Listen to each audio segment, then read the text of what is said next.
Good evening, it's Kuro. Got a ranked game in my tier 8 Harekaze. Going over the matchmaking, the enemy team has an Alabama, double Turpits, Cleveland, Benson, Terrible, and a Kagero.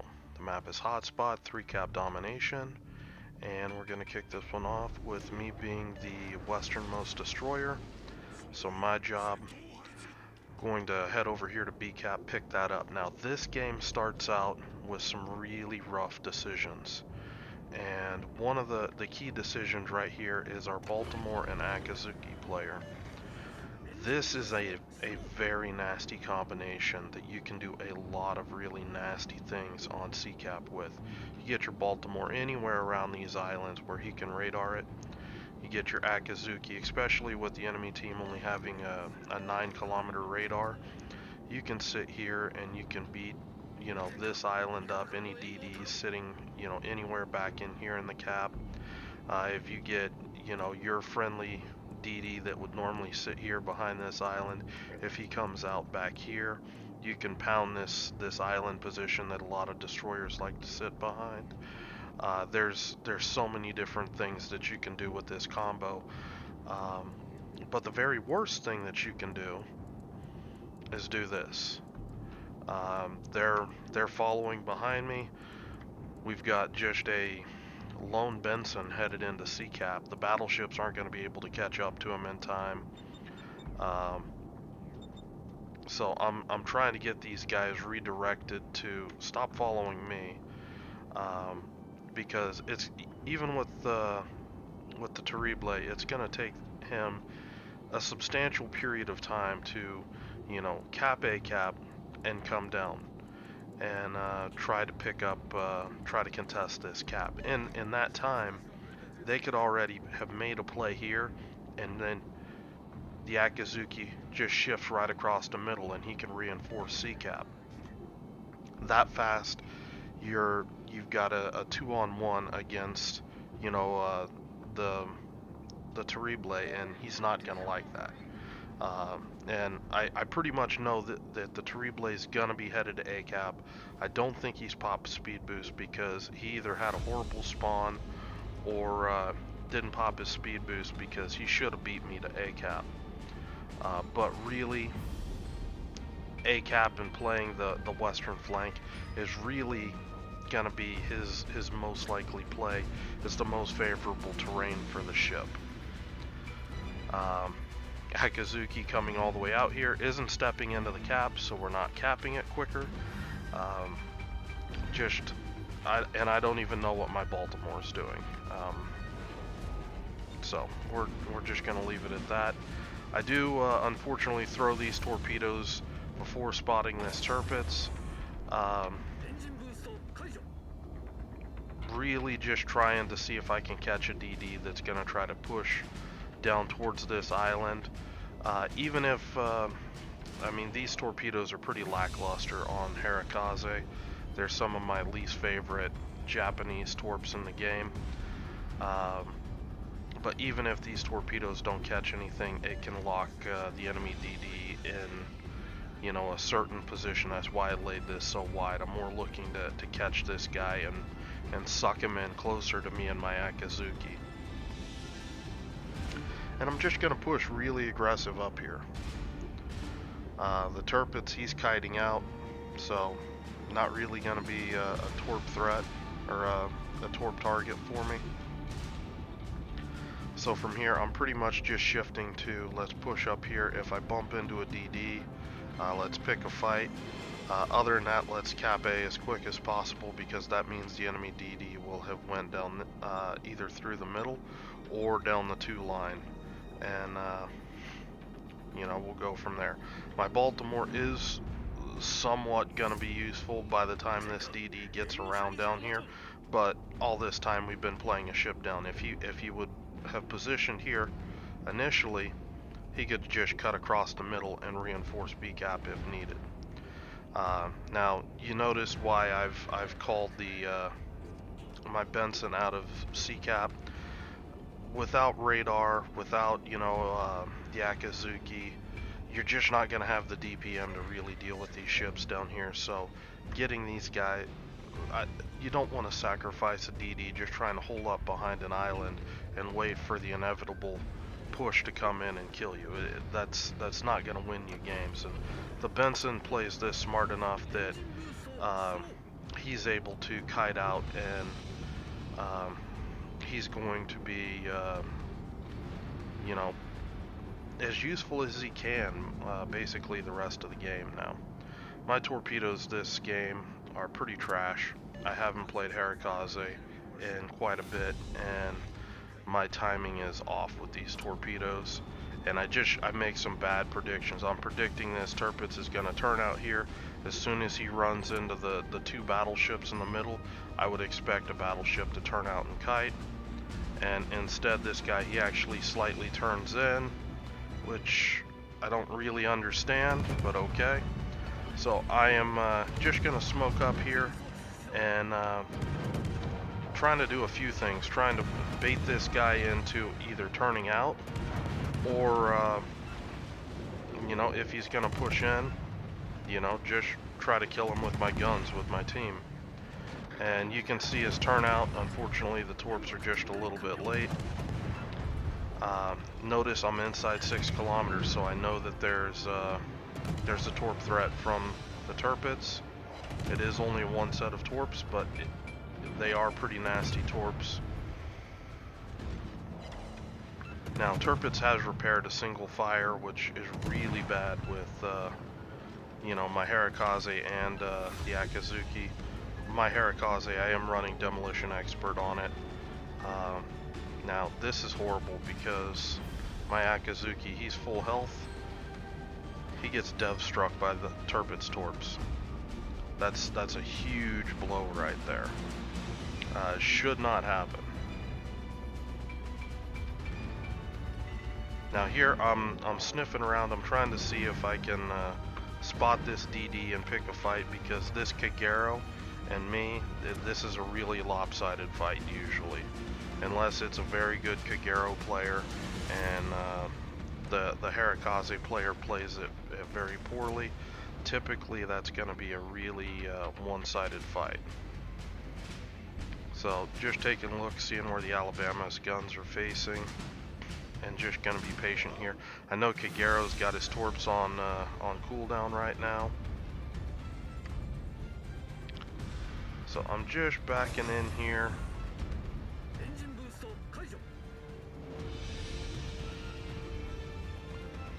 Now I know the Cleveland's still back here, judging by his guns. Okay, we see the Kagero torps. I know this smoke's gonna go down soon. There's the Kagero. We're gonna try to work this guy down. Sorry for the frame rate loss. For some reason it just kind of clunked out on me at this moment in the game, and ended up with probably not as good a shooting as I otherwise could have. So here, just kind of playing around with my guns. The limited gun range on the Kagero class, 9.4 kilometers, kind of lets you do this sort of thing where you just kind of open up and gunboat as you see fit. Now I do make a mistake here. I'm 9-4 away. I should just kite out. I'm a little too used to playing Akazuki, things like that, where I've got a much longer gun range. I'm 0.2 kilometers out, so this is a really bad mistake. I already would be undetected right here. So just something to consider. So playing too cautious there, trying to protect my HP, and that's actually going to come back to bite me. So basically stocking up here. This is what I was looking for, getting the Kagero. Now he plays it smart. He slams on the brakes, but I mean this is a really one-sided fight. I've already got an HP advantage on him. And he goes on ahead, smokes up. It might work against most destroyer players, but I'm on him. I'm tracking him with my reticle, and notice as soon as he smoked up, I immediately went to full acceleration, because the advantage there is he can't see me. He can only shoot back at my tracers.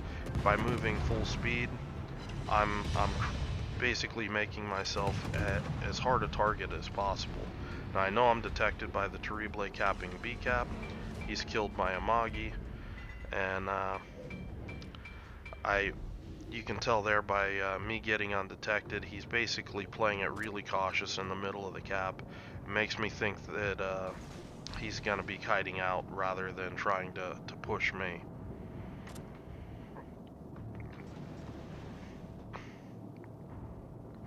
So I see my Odin turn out. He's pushing B cap. Kind of a dangerous play. That the French DDs, with the way that they saturate damage, I think the Terrible is pretty healthy. He can easily take, you know, a pretty good pounding from this Odin and just walk right up and torp him. So I want to get up here, try to support the Odin, and if possible spot this guy before he can just walk in and torp. For some reason the Terrible lets himself get seen right here. He's running off. I know there's torps in the water. Notice I'm noticing right now this guy's not shooting. He's gonna be disengaging behind the island, but he's not shooting. So it's one of those things that it's kind of a tell. You kind of get a feeling for how good a player is. A good player with a full HP DD in that instance, especially with one of the French DDs, he's going to be shooting in that instance. So it's given me a little bit of insight against who I'm actually, you know, who I think that I'm facing. So my game plan is this Terrible, he's going to push A cap. He didn't score any torps on the Odin, so he's not going to be able really to pick a fight with me and the Odin. So my game plan is, I see these torp hits on the Alabama. That gives me, you know, this Alabama, he's coming around the corner, eats another set of torps. We've got to kill this guy. I mean, we're already a ship down, and this is where me burning that previous smoke is going to be kind of nasty, because I very easily could, if I would have another smoke here, this would not be nearly as painful burning a smoke to maintain my HP, because this is a full health Terrible I'm going to have to try to go through. My Odin's showing a lot of broadside right now. Terrible's up in A. And I don't think things are going to be looking good for my Odin here. So I'm looking, yeah, the Odin's going to be going down. Terrible's finally opening up. Now notice, that's main battery reload booster right there. So that gives me an idea when that cooldown is going to be off.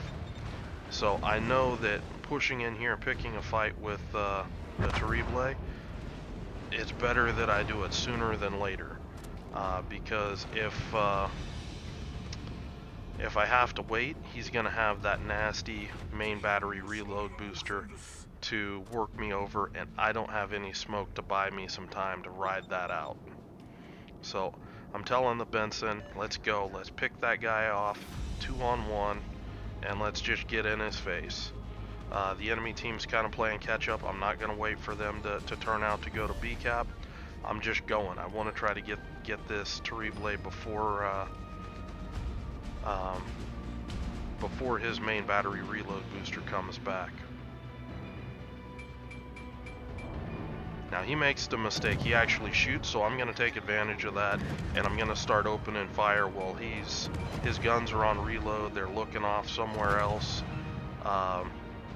And as much as I can, notice I'm trying to focus areas of his ship that are still, you know, brightly colored, trying to dodge that French saturation mechanic as much as possible.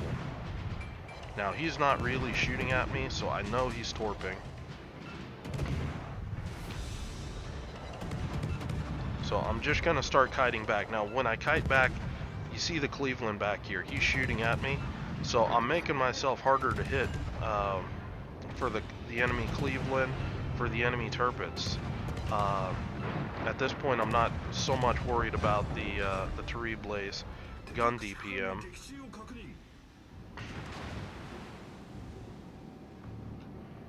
So was fortunately able to pick that kill up pretty cheap. I am in A-cap already. I know there's torps on the way. There's one set. So I'm basically planning on capping A-cap and then going right back to C-cap.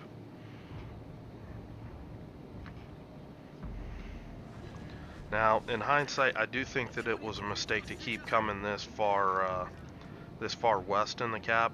Once I dodged those torps, I probably should have just turned right in. I was just trying to play extra cautious, make sure I wasn't going to be anywhere near any surprise torpedo. And sorry, the beeping is my headset reminding me that I've got a low battery right now. So I'm pushing in here, trying to get a good torpedo angle on this Tirpitz. And yeah, I read this torp launch wrong. You saw that he kind of turned in a bit, and I'm thinking that this guy's gonna turn out and turn out this way. So I'm launching, predicting it's gonna take a little bit longer for my torpedoes to arrive there.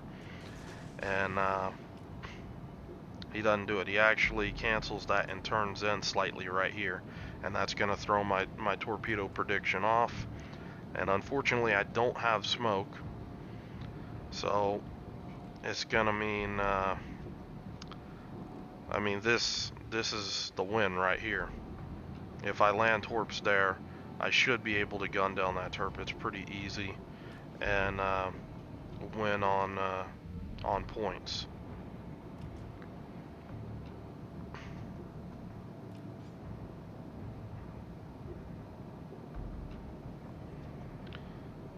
I don't know if my Benson doesn't have smoke or not, but I've already told him that I don't have smoke, so he should be smoking up and shooting this guy. Try to do anything to keep him out of the cap.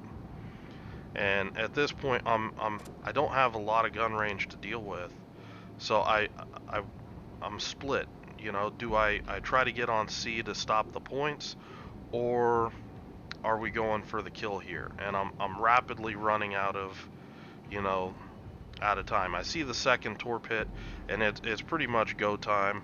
I think my Benson, I'm not I think he just let himself get detected. I don't know why he's not shooting, but if you notice, you know, the Tirpitz was able to step on the cap, even though he's flooding, and even though this first volley is going to get a fire. That moment he just crossed in there, he was able to hold the cap tick. We just needed one more tick, and we would win this game. And he held it long enough. They got 2 cap ticks. They're at 998. We're frozen, and they're going to win this game. And it's one of those things that Tirpitz, he hung in there. He made the key play, and he was able to make us pay for it. So, unfortunately, this game was a loss, even though I did end up with top XP on both teams. And a big part of that was, you know, the Akazuki, the Baltimore, just some really rough stuff when you're trying to come back from a small team format game, when you have 2 ships that they both do some questionable things. Oof, it's really hard to come back from that. And you know, we should have won this game. I should have won this game, you know, off my torps, but I screwed it up, and it happens sometimes. So anyway, hope you guys enjoyed this game. If you have any questions or comments, leave them below. Hope you have a good night, and I will talk to you later.